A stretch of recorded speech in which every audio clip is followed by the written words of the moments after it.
everyone. My name is Melanie Shapiro. I'm an immigration lawyer in Norwood, Massachusetts. Give me a like, give me a heart, let me know you can hear me okay. And then we'll get started. So today I want to answer some of your questions. I want to talk a little bit about immigration news and check in and see how everyone is doing. So I hope you had a good weekend. I had a lot of fun this weekend with my daughter. It was beautiful outside, so we got to spend some time outside. And just drop me a question in the comments. Let me know how you're doing. How was your weekend? What do you want to know about? So I'm going to start off by talking about some of the news with immigration. And the first thing is there's some good news and some bad news. So the good news is that there was an injunction, meaning that there was an order from a federal court stopping the fee increases for USCIS or U.S. Citizenship and Immigration Services.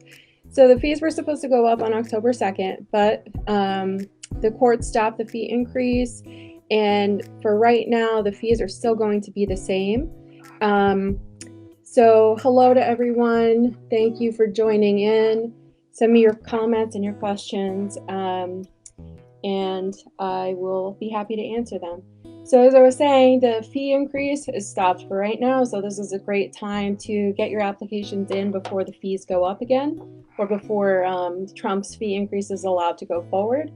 And also, we're a little bit, about a month away from election. So today is October 5th. So we are officially less than a month from election day. If you can vote, please go vote. It's really important, especially for immigrants. There's so much on the line. So we really need to get everyone out to vote. And so one of the things that I wanted to mention is last week, we're so happy that one of our clients who had a really difficult citizenship case, who's been here since 2005, got approved, which was amazing. And he's going to be sworn in as a new citizen on October 22nd. And I am so excited to go to his oath ceremony with him and have a new voter. The other thing is the kind of the bad news is that the public charge rules are going to be going back into effect. The court ruled that the Trump administration can continue with the public charge program.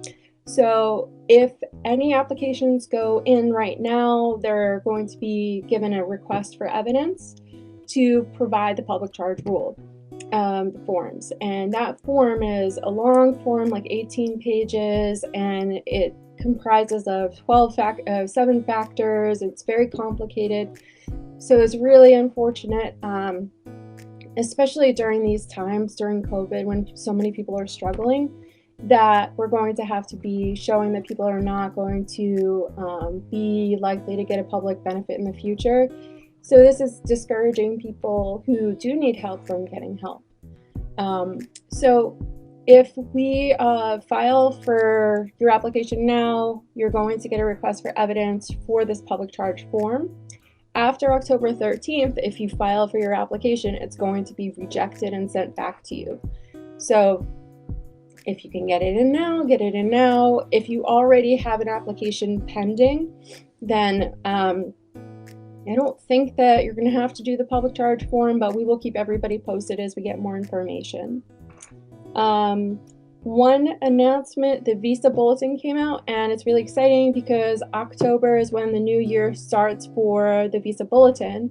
So we are able to file more cases. So get in touch with us, send us a message if you want to file your case, because the visa bulletin is moved, so there's more visas available. We will be doing an announcement later. I'm going to be posting a video all about the new program that we have for on-call lawyers for emergency cases. It's an application that our office is going to be using, and we're going to show you all about that service, and it's really awesome. I got a question from Duarte. How much do you charge for a pre-petition? I'm not sure. What do you mean by a pre-petition, Duarte?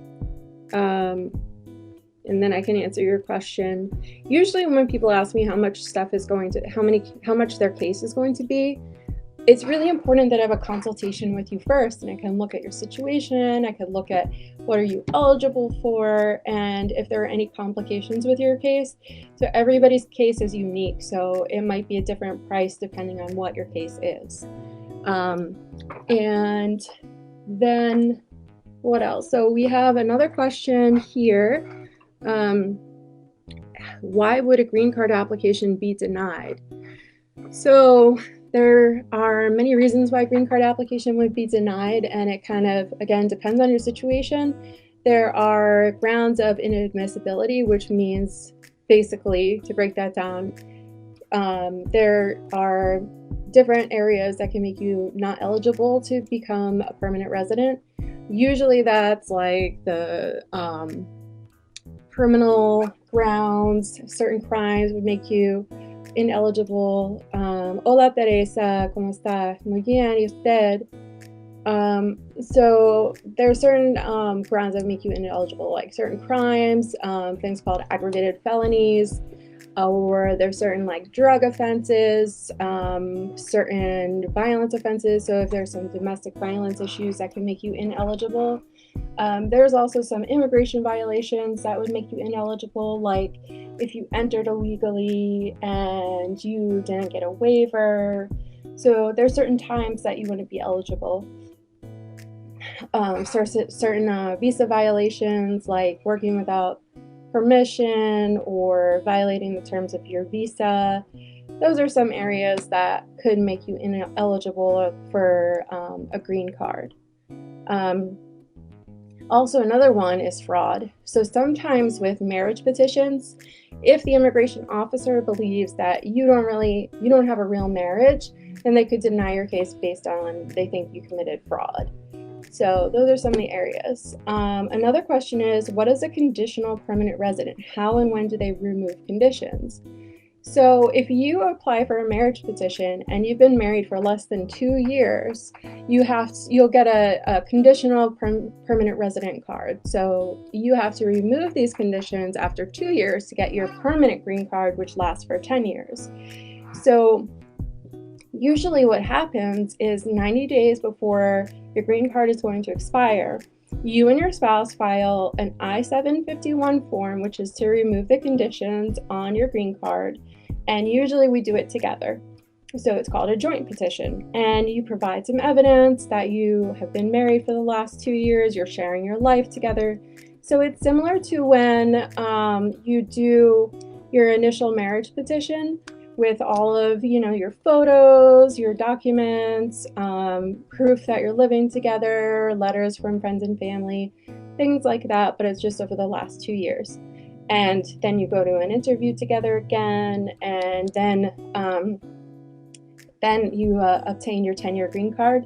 The thing with these cases is they're taking so long that when you file this application, you get a letter saying that your green card is automatically extended for 18 months. So the process is kind of similar. You fill out some forms, you send some documents, you do an interview, and then you get the next level of the green card, which is the 10-year green card. Duarte says that for him, it's the petition for his husband who is out of the country, and he'll be making an appointment soon to speak with you. Great. So that's an example of a situation where he was asking about how much something costs, where the factors for this type of case are different because his husband is out of the country. So that means that we do a different process, is that we do the case through the consulate, not here in the United States. So there's different fees depending on if you're doing it here in the US, if you're doing it abroad, if there are some criminal issues, any complexities.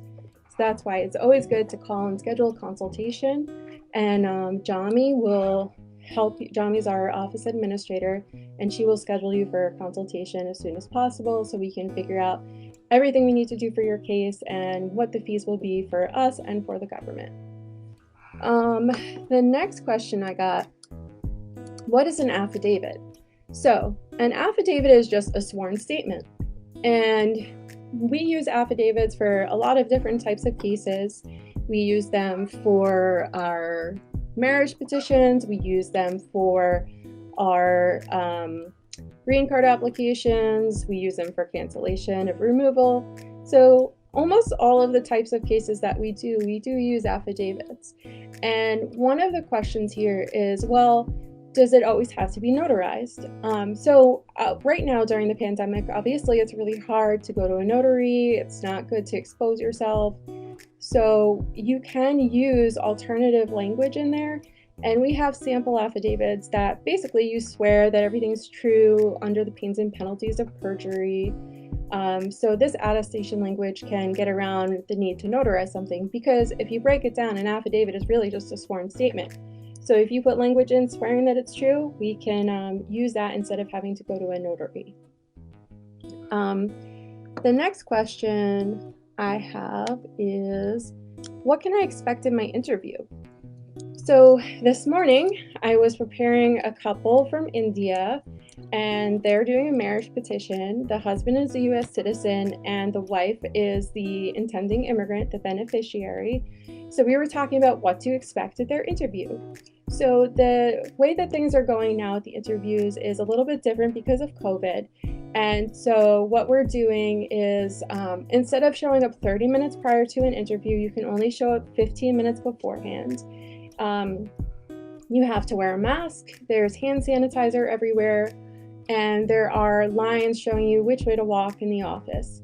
So what we do is we go and we check in, and we give them the interview notice. They give us a number to be called. We sit down and we wait, and the seats are socially distanced. And when it's time for the interview, the officer calls us in. There's a limit of 3 people to the room.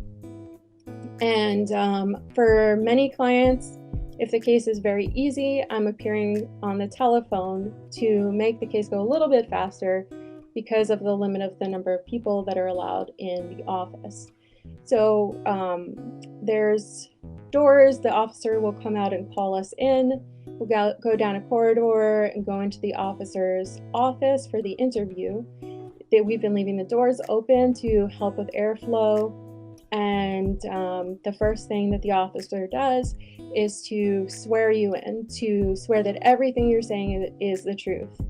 And after you're sworn in, then you sit down, you give the officer your passport, your identification documents, and then the officer goes through your application, retakes your biometrics, takes a photo and a fingerprint to confirm that you are who you say you are. And then they go through the application and ask some questions.